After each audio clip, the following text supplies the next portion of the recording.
नमस्कार। इंजीनियरिंग विषयों में रुचि बनाने और विषय समझ को मजबूत करने के लिए शुरू किए गए श्रीदेवी क्लासेज यूट्यूब चैनल पे हमारे विषय इलेक्ट्रॉनिक डिवाइसेज एंड सर्किट्स में आज हमारा विषय है इलेक्ट्रिक पावर क्वालिटी के बारे में। और आज हम जानेंगे कि जो इलेक्ट्रिक पावर में सर्ज और ब्राउन आउट की प्रॉब्लम है उसके प्रोटेक्शन किस तरह से हम करेंगे ताकि हमारे जो कंप्यूटिंग सिस्टम्स हैं उनकी वर्किंग पे कोई एडवर्स इम्पैक्ट ना आए। तो शुरू करते हैं आज की वीडियो। आदर्श रूप से एक विद्युत आपूर्ति लगातार बिना किसी बाधा के निरंतर उपलब्ध होनी चाहिए। इसके विभव के मान अगर निर्धारित 230 वोल्ट है तो वो नीचे में 6% और ऊपर में 10% से ज्यादा नहीं होनी चाहिए। और जो फ्रीक्वेंसी है 50 हर्ट्ज वो 3% से ज्यादा परिवर्तित नहीं होनी चाहिए। और इसकी जो तरंग प्रकृति है इसमें जो मूल आवृत्ति है उसी का एक जयावर्ती साइनोसॉइडल वेवफॉर्म होना चाहिए। और जो हार्मोनिक्स हैं, सन्नादीज हैं या नॉइजेज हैं वो नहीं होनी चाहिए। लेकिन व्यवहार में जो हमें पावर उपलब्ध है उसकी क्वालिटी खराब हो सकती है, उसमें बाधाएं हो सकती है, सप्लाई में इंटरप्शंस आ सकते हैं और वो डिसकंटिन्यूअस हो सकती है, उपलब्ध नहीं रहती लगातार। उसमें हार्मोनिक्स के डिस्टोर्शंस हो सकते हैं और ट्रांजिएंट्स हो सकते हैं। मानों में अचानक क्षणिक तेज परिवर्तन हो सकता है, विभव या धारा में उतार चढ़ाव हो सकते हैं, वोल्टेज में सैक्स आ सकते हैं यानी मान में कमियां आ सकती हैं, या स्वेल्स आ सकते हैं यानी मान में बढ़ोतरी हो सकती है, या इनकी आवृत्ति जो कि 50 हर्ट्ज निर्धारित है उसमें, या वोल्टेज जो कि 230 वोल्ट आरएमएस मान निर्धारित है उसमें वेरिएशन हो सकते हैं। जो हमारे जनरल पावर डिवाइसेज हैं जो लाइट, हीटिंग या मोटर एक्शन में हम इस्तेमाल करते हैं वो वोल्टेज में इस तरह से कमी आने पे, डिप्स आने पे या सैक्स आने पे, या इसी तरह से अगर कोई बढ़ोतरी आ जाए, स्वेल्स आ जाए, या वो आधी साइकिल या छोटे हिस्से के लिए मोमेंटली इंटरप्ट हो गई, या उसमें अचानक तेज कोई परिवर्तन आ गया, या उसमें हार्मोनिक्स के कोई कंपोनेंट है, तो उनकी परफॉर्मेंस में ज्यादा फर्क नहीं आएगा और वो काम कर सकते हैं। लेकिन मेरे जो नई जमाने के इलेक्ट्रॉनिक डिजिटल इक्विपमेंट्स हैं जिनमें माइक्रो कंट्रोलर है उन्हें हमें एक बहुत बेहतर क्वालिटी की पावर चाहिए क्योंकि वो बहुत ज्यादा सेंसिटिव इंस्ट्रूमेंट है। और इस तरह से वोल्टेज में कमियां आ रही है, डिप्स आ रही है, सैक्स आ रहे हैं, इंटरप्शंस आ रहे हैं, या स्पाइक्स या सर्जेज आ रहे हैं, या उनमें हार्मोनिक्स कंटेंट्स हैं, या वोल्टेज में या फ्रीक्वेंसी में फ्लक्चुएशंस हैं, तो ऐसे इक्विपमेंट ठीक से काम नहीं करेंगे। और इनमें से कोई भी चीज थोड़े से सेकंडों के लिए भी अगर उपकरण को मिलेगी तो वो उपकरण को नुकसान पहुंचा सकती है, उसके ऑपरेशन को खराब कर सकती है और हमारे व्यवस्थाएं और व्यक्तियों की सुरक्षा पर भी गंभीर चिंता के कारण बन सकती है। पावर सप्लाई की गुणवत्ता में जो खामियां है उससे जो उपकरणों को प्रयोग के दौरान बाधाएं आती हैं उससे वो काम करना बंद कर सकते हैं। इससे हमारा जो प्रोडक्शन प्रोसेस है वो रुक सकता है, जो हमारी परफॉर्मेंस आ रही है वो कमजोर हो सकती है, डिग्रेड हो सकती है, हमारे इक्विपमेंट्स हैं उनमें उम्र से पहले कोई दोष आ सकता है और अलग अलग प्रकार के हमारे व्यवस्थागत और वित्तीय नुकसान हो सकते हैं। जो हमारी पावर क्वालिटीज में जो स्पाइक्स या सर्जेज हैं, इस तरह से वोल्टेज का अचानक तेज मान प्राप्त कर लेना, ये ओवर वोल्टेज की कंडीशंस हैं। और वोल्टेज के मान का घटना, सैक और इतना ज्यादा घटना हमारे उपकरण उस सप्लाई पे ठीक से काम करना बंद कर दें, उसे हम ब्राउन आउट कहते हैं। और सप्लाई का कुछ क्षण के लिए गायब हो जाना ये ब्लैकआउट्स कहलाता है। ये सभी सैग, ब्राउन आउट और ब्लैकआउट्स अंडर वोल्टेज कंडीशंस हैं। अभी हमें पहले से नहीं मालूम होता कि हमारी सप्लाई में अंडर वोल्टेज की प्रॉब्लम आएगी कि ओवर वोल्टेज की प्रॉब्लम आएगी, लेकिन हम कई बार देख सकते हैं कि अगर बहुत तेज तूफानी बरसात हो रही है, लाइटनिंग को स्ट्राइक करने की संभावना बन रही है, तो ये ओवर वोल्टेज हो सकती है। अगर मेरी पावर लाइन में कोई फॉल्ट आ जाए, कोई तार ग्राउंड से टच हो जाए या तार आपस में फॉल्ट्स शॉर्ट सर्किट बना ले, तो ऐसी स्थिति में वोल्टेज अंडर भी हो सकती है, कम वोल्टेज आने की भी स्थिति हो सकती है। ऐसी वातावरण की परिस्थितियों में जब सप्लाई में निरंतर उतार चढ़ाव या बाधा आ रही हो उस समय एक सलाह है कि आप अपने सेंसिटिव इलेक्ट्रॉनिक डिवाइस का इस्तेमाल बंद कर दें, उसे सप्लाई से काट लें, या फिर आपकी सप्लाई में एक बढ़िया क्वालिटी का सर्ज सप्रेसर होना चाहिए जो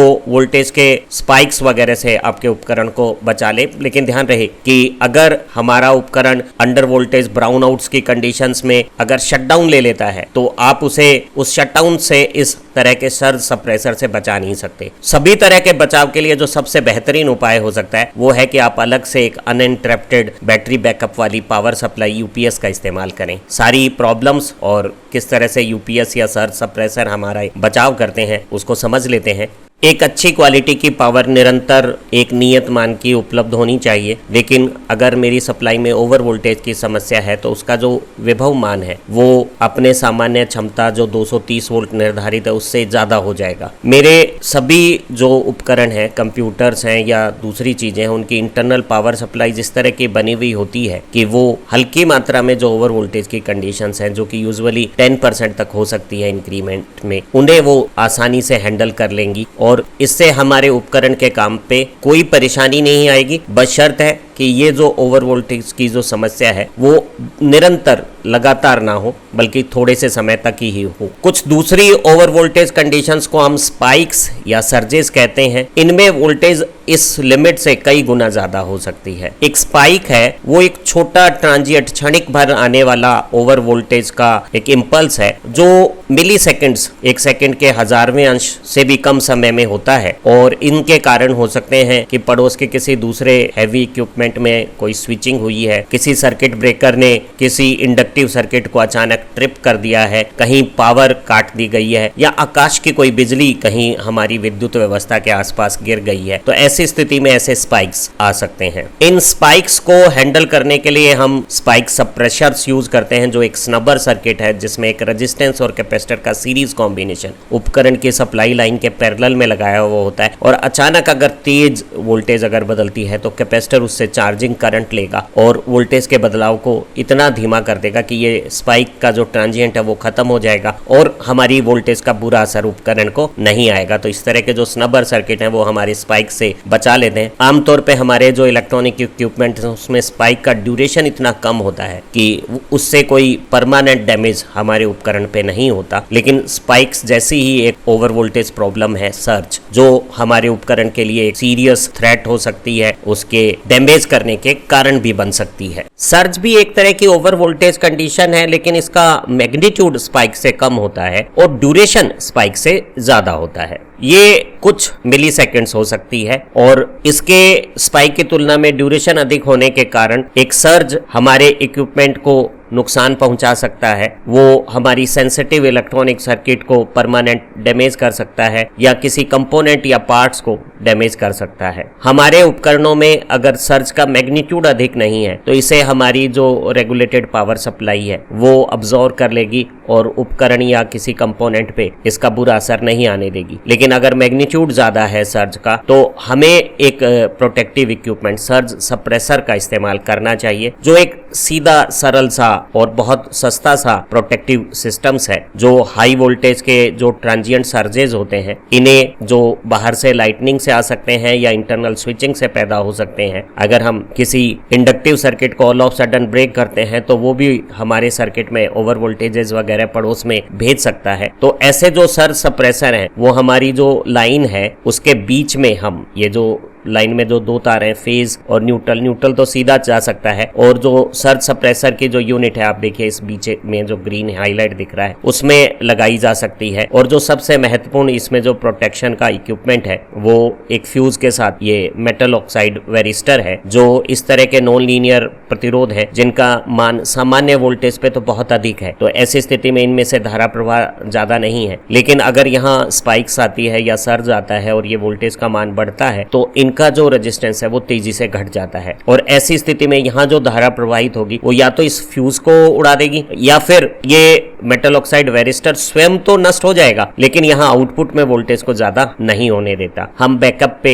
यहाँ स्नबर प्रोटेक्शन के साथ साथ एक क्लैंप डायोड भी लगा सकते हैं जो ओवर वोल्टेज के कंडीशन में खुद ब्रेक डाउन हो जाएगा, लेकिन यहाँ एक निर्धारित से ज्यादा वोल्टेज को आने नहीं देगा। इस तरह के जो प्रोटेक्शंस हैं सर्ज सप्रेसर्स, उनका प्रयोग हमें सारे उन डिवाइसेस के लिए जो कंप्यूटर या माइक्रो कंट्रोलर बेस्ड है उनमें करने चाहिए। हमारा जो कॉमर्शियल सर्ज सप्रेसर है वो एक तरह की पावर स्ट्रिप में हमारे मेटल ऑक्साइड वेरिस्टर का, स्नबर सर्किट का और क्लैंपिंग डायोड्स का कॉम्बिनेशन है, जैसा कि हमने पिछले सर्किट्स में आपको दिखाया था। और इनमें ये बहुत सारे जो सॉकेट्स हैं वो एक लाइन में एक फ्लेक्सिबल केबल में एक साथ लगाए जा सकते हैं और यहाँ जो सारे उपकरण है उनका कुल भार मेरे इस स्ट्रिप की जो पावर क्षमता है, सामान्यतः ये 3000 वाट के हैं, तो सभी उपकरणों की कुल पावर क्षमता 3000 वाट से से ज़्यादा नहीं होनी चाहिए। एक मास्टर स्विच से मैं सारी स्ट्रिप को एक साथ ऑन ऑफ कर सकता हूँ। अक्सर इनके साथ एक MCB का या फ्यूज़ का प्रोविज़न होता है, जो अगर किसी उपकरण द्वारा या पूरे तंत्र द्वारा या किसी वायरिंग में फॉल्ट होने से अगर निर्धारित 15 एम्पियर से ज़्यादा करंट लेगा तो ट्रिप हो जाएगा, और हम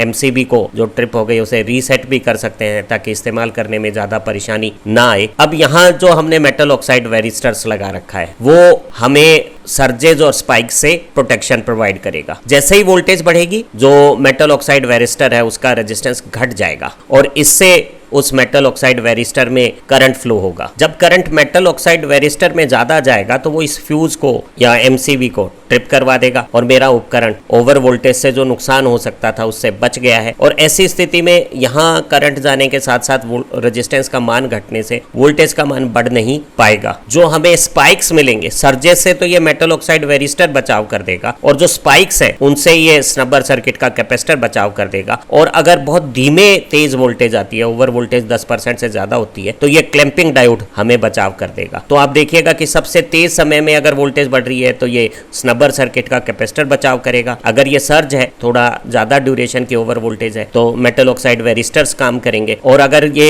निरंतर ज्यादा वोल्टेज रह रही है तो ये क्लैंपिंग डायोड हमें ओवर वोल्टेज से बचाव करेगा। और इन सभी स्थितियों में आप देखिएगा कि जब ये डिवाइस काम करेंगे तो फ्यूज डिस्कनेक्शन करेगा। जो कॉमर्शियली बाजार में सर्ज प्रोटेक्टर या सर्ज सप्रेसर्स आते हैं, इनकी रेटिंग जूल्स में आती है। अगर कोई सर्ज सप्रेसर 1000 जूल का है तो इसका मतलब है कि ओवर वोल्टेज सर्ज के दौरान वो जो मेटल ऑक्साइड वेरिस्टर है उसमें करंट फ्लो से अधिकतम हीट 1000 जूल की हो सकती है, और 1000 जूल तक की हीट के लिए हमारा जो वेरिस्टर है वो सुरक्षित रहेगा, और उससे ज्यादा होने पर वो स्वयं को डैमेज कर लेगा। और एक बड़ी खूबसूरत बात है कि हमारा अगर MOV मेटल ऑक्साइड वेरिस्टर स्वयं अब भी अगर नष्ट हो गया है तो भी हमारा जो उपकरण है और दूसरे जो कंपोनेंट हैं या इलेक्ट्रॉनिक सर्किटरी है वो ओवर वोल्टेज से सुरक्षित रहेगी। कुछ अच्छे जो सर्ज सप्रेसर्स होते हैं उनमें जब MOV स्वयं डैमेज हो गई है तो उसकी एक इंडिकेशंस भी आ जाती है, और ऐसी स्थिति में हमें MOV को बदल लेना चाहिए। और कुछ अच्छे जो सर्ज सप्रेसर्स होते हैं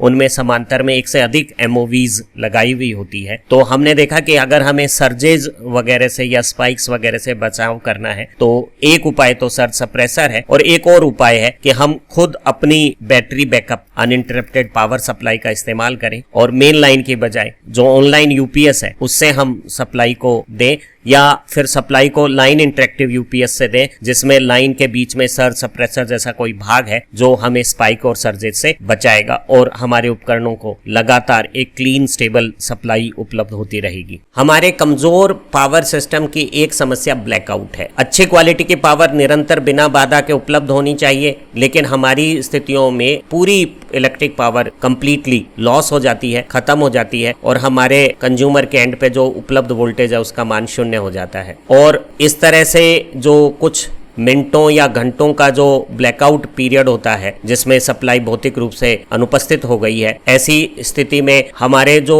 कंप्यूटर सिस्टम्स हैं और दूसरे प्रोडक्टिव सेटअप्स हैं और जो लाइफ है जो इलेक्ट्रिसिटी पे बहुत ज़्यादा डिपेंडेंट है वो सब बंद हो जाती है। लेकिन अचानक ब्लैकआउट होना एक सिस्टम में हमारे लिए डाटा लॉस है। इससे हमारे जो फाइल स्ट्रक्चर है उनके करप्ट होने के चांस हैं, और अचानक अगर पावर लॉस होती है तो ना केवल हमारा अनसेव्ड वर्क जो कंप्यूटर में चल रहा था वो नष्ट होता है, बल्कि हमारी हार्ड ड्राइव में उस समय अगर कोई डाटा स्टोरेज की एक्शन हो रही थी तो वो हार्ड ड्राइव भी करप्ट हो सकती है। ऐसे जो ब्लैकआउट्स हैं वो इसलिए भी डेंजरस हैं कि जब दोबारा अचानक पावर आती है तो वो अपने साथ स्पाइक्स वगैरह भी लेकर आती है। ऐसे जो पावर के ब्लैकआउट्स हैं वो उस समय बहुत डेंजरस हैं जब हम इलेक्ट्रिसिटी की मदद से कोई लाइफ सपोर्ट एक्टिविटी कर रहे हैं, जैसे किसी हॉस्पिटल में इंटेंसिव केयर यूनिट्स के इक्विपमेंट्स हैं वो इलेक्ट्रिक पावर से चल रहे हैं, और ब्लैकआउट किसी पेशेंट्स के लिए जान का भी खतरा बन सकता है। हमारे कुछ कंटिन्यूअस प्रोसेस होते हैं उनमें भी पावर का अचानक इस तरह से अब्रप्ट ब्लैकआउट होना पूरे प्रोसेस और बैच को खराब कर सकता है। ऐसी सभी स्थितियों में अगर हमें ब्लैकआउट से बचना है तो हमारे पास एक उपाय है, और वो है कि हम अपनी स्वयं की बैटरी बैकअप वाली अनइंटरप्टेड पावर सप्लाई लें और सेंसिटिव इलेक्ट्रॉनिक इक्विपमेंट्स को, ये जो मेरी UPS है वो कुछ देर तक के लिए बैकअप बैटरी से देती रहेगी, ताकि हम उस दौरान हमारे इस पूरे सिस्टम में डाटा को आराम से अपनी इच्छा से सही जगह पे सेव करके और प्रॉपरली शटडाउन लेके और सिस्टम को बंद कर सकते हैं। हमारी जो इंडियन पावर डिस्ट्रीब्यूशन सिस्टम है उसमें एक महीने में ऑन एन एवरेज आप पाएंगे कि पावर कट 2 से लेके 14 घंटे तक के एक महीने में हो सकते हैं, और ऐसा वो 7 से 14 बार के बीच में पावर का इंटरप्शन हो सकता है। ये जो पावर कट की इंपॉर्टेंस है वो जगह स्थिति अनुसार बदल सकती है। अगर हम किसी बहुत बड़े शहर जैसे दिल्ली या मुंबई में 1 मिनट की भी अगर पावर इंटरप्शन हो जाए तो ये एक बहुत बड़ी परेशानी का कारण हो सकता है, लेकिन अगर एक छोटे गांव में पावर घंटों अगर ना आए तब भी किसी का ध्यान नहीं जाएगा। पावर का इंटरप्शन किसी इंडस्ट्रियल या कॉमर्शियल कंज्यूमर के लिए एक फाइनेंशियल लॉस हो सकता है, एक रेजिडेंशियल या एग्रीकल्चर कंज्यूमर के लिए ये सिर्फ एक इनकन्वीनियंस हो सकती है। जो इस तरह के ब्लैकआउट्स हैं या पावर कट्स हैं उसकी जो डायरेक्ट कॉस्ट है वो बहुत ज्यादा हो सकती है। हम हमारे भारत में 30 करोड़ से भी ज्यादा प्रतिवर्ष पैसा उन इकाइयों पर खर्च करते हैं जो बैकअप पावर सॉल्यूशंस देती हैं, या जैसे कि जनरेटर सेट्स या इन्वर्टर्स। तो हमारे लिए पावर की निरंतरता बहुत महत्वपूर्ण है और ब्लैकआउट हमारे लिए एक बड़ी परेशानी है। पावर का इंटरप्ट या ब्लैकआउट होने जैसा ही एक कारण ब्राउनआउट्स भी है या वोल्टेज का सैग है। ये एक लगातार निरंतर रहने वाली अंडर वोल्टेज कंडीशन है। अगर मेरे पावर सिस्टम में साथ में कुछ बाहरी ज्यादा धारा वाले लोड है जैसे कोई एयर कंडीशनर या वेल्डिंग मशीन्स या कोई हैवी लोडेड मोटर्स, तो वो जब चलती हैं तो वो मेन लाइन से जब ज्यादा करंट लेती हैं तो वो लाइन में वोल्टेज ड्रॉप करती है। हमारे पीक लोड कंडीशंस में लेट इवनिंग में जैसे शाम को 8 से 9 बजे के आसपास सभी डोमेस्टिक कंज्यूमर के घरों पे वोल्टेज का लगातार कम रहना आम बात है। हमारी जो पावर कंपनियां हैं वो जब उनकी जनरेशन से ज़्यादा पावर डिमांड होती हैं तो वो इंटेंशनली वोल्टेज को डाउन कर देती हैं ताकि उनके सिस्टम पे जो पावर डिमांड है उसका बैलेंस बन जाए। तो हमारी जो लगातार जो ब्राउन आउट या सैग होता है वो अगर कम मात्रा का है तो हमारी जो इलेक्ट्रॉनिक डिवाइस की जो इंटरनल या एक्सटर्नल वोल्टेज रेगुलेटर है वो उसका ध्यान रख लेगी और हमारे उपकरण को सही तरीके से संचालित करने देगी। लेकिन अगर ये वोल्टेज एक लिमिट से ज़्यादा और मान में भी और ज़्यादा देर तक घटे तो उससे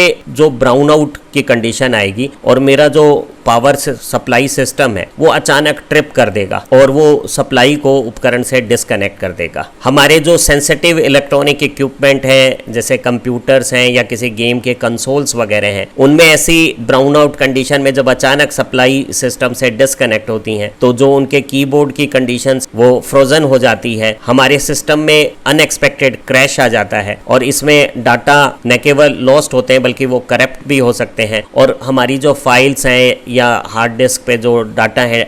स्टोरेज है वो भी लॉस या करप्ट हो सकता है। और ऐसे सभी ब्राउन आउट से बचने का सिर्फ एक ही तरीका है और वो है कि हम बैटरी बैकअप के साथ एक अनइंटरप्टेड रिलायबल पावर सप्लाई रखें जो हमारी क्वालिटी पावर को लगातार जारी रखेगी हमारे सभी सेंसिटिव इलेक्ट्रॉनिक इक्विपमेंट्स के लिए। तो जो यूपीएस है वो ब्राउन आउट्स का एकमात्र सॉल्यूशन हो सकता है। हमारी जो इलेक्ट्रिक पावर सप्लाई है उसमें एक प्रॉब्लम नॉइज कहलाती है। इसका टेक्निकली कनेक्शन इलेक्ट्रोमैग्नेटिक इंटरफेरेंस या रेडियो फ्रीक्वेंसी इंटरफेरेंस से है और हमारी वेव जो कि प्योर साइनोसॉइडल होनी चाहिए थी उसकी बजाय उसमें हायर फ्रीक्वेंसीज के कंपोनेंट्स हार्मोनिक्स ऐड ऑन हो जाते हैं और इस तरह के नॉइज आने के कई कारण हो सकते हैं। इसका कारण लाइटनिंग सर्ज हो सकता है, कोई लोड की स्विचिंग में रेजोनेंट एलसी सर्किट जिस ट्यूनिंग फ्रीक्वेंसी पे काम करते हैं उस फ्रीक्वेंसी के सिग्नल्स हो सकते हैं। हमारे जो फ्लोरोसेंट लैंप्स हैं जो इलेक्ट्रिक आर्क डिस्चार्ज पे काम करते हैं उनके कारण भी हमें हार्मोनिक्स मिल सकते हैं। और जो हमारे रेडियो ब्रॉडकास्ट सिस्टम्स हैं, हाई वोल्टेज की पावर लाइंस हैं या हमारे दूसरे जो उपकरण हैं वो भी हमारे लिए स्विचिंग करके और कुछ सर्जेस बना सकते हैं। जैसे हमारी एक एसएमपीएस जो सप्लाई है जो अनरेगुलेटेड एसी या डीसी से रेगुलेटेड डीसी देने के काम आती है वो भी रेडियो इंटरफेरेंस पैदा कर सकती है। ये जो नॉइजेज होती हैं ये हमारे कंप्यूटर सिस्टम्स को अचानक धोखा देके एरर करवा सकती है और उनसे उनकी फाइल्स के डाटा में एरर आ सकती है, सिस्टम लॉकअप हो सकता है। अगर हम कोई मल्टीमीडिया सिस्टम पे काम कर रहे हैं तो ऑडियो है वो अटक जाएगा, स्टैटिक हो जाएगा और वीडियो में स्नोज इस तरह की बूंदे बूंदे से दिखने लगेगी और प्रॉब्लम्स आने लगेगी। तो जो नॉइज है वो अनवांटेड सिग्नल्स हैं और वो हमारी नॉर्मल वर्किंग में इलेक्ट्रॉनिक सर्किटरीज में बाधा पैदा करते हैं और नॉइज से बचने का भी एक ही तरीका है कि हम एक रिलायबल बैटरी बैकअप वाली यूपीएस रखें जो हमें क्लीन स्टेबल पावर जो है वो सेंसिटिव इक्विपमेंट को लगातार देती रहेगी। जरा समझते हैं कि ये यूपीएस जो है उसमें क्या गुण है। जो हमारा सर्ज सप्रेसर है वो हमें वोल्टेज स्पाइक और सर्जेस से बचा सकता है, लेकिन हमारा जो यूपीएस है वो एक ऐसी इलेक्ट्रॉनिक इलेबोरेट सर्किट यूज करता है जो हमें लगातार clean good quality power battery backup की मदद से देता रहेगा, और इससे हमारे जो कंप्यूटिंग सिस्टम्स हैं वो न केवल ओवर वोल्टेज सर्ज और स्पाइक से बचेंगे बल्कि वो सैग और ब्राउन आउट और ब्लैक आउट से भी बचाए जाएंगे। जो हमारा जो बैटरी बैकअप है वो हमारे कंप्यूटिंग सिस्टम को depending upon battery capacity and load 5 से 30 मिनट तक का बैकअप दे सकता है, और इसका मतलब है पावर फेल होने के बावजूद भी हमारे उपकरण 30 मिनट तक लगातार काम कर सकते हैं। और ये जो हमें समय है ये एक अवसर देगा कि हम अपने कंप्यूटिंग सिस्टम को शट डाउन कर लें और अपने सारे जो डाटा हैं उनको बहुत बढ़िया तरीके से बिना किसी डाटा लॉस के सेव कर लें। जो मेरे मॉडर्न यूपीएस हैं उनमें एक यूएसबी कनेक्शन होता है जो कंप्यूटर के साथ मेरे यूपीएस को कनेक्ट कर देता है, और जब यूपीएस की बैटरी डाउन होने लगती है तो वो कंप्यूटर को अपने आप एक ऑटो कमांड दे देगा। सॉफ्टवेयर की ऐसी फैसिलिटी होती है कि कंप्यूटर अपना शटडाउन खुद मैनेज कर लेता है। जो हमारे यूपीएस हैं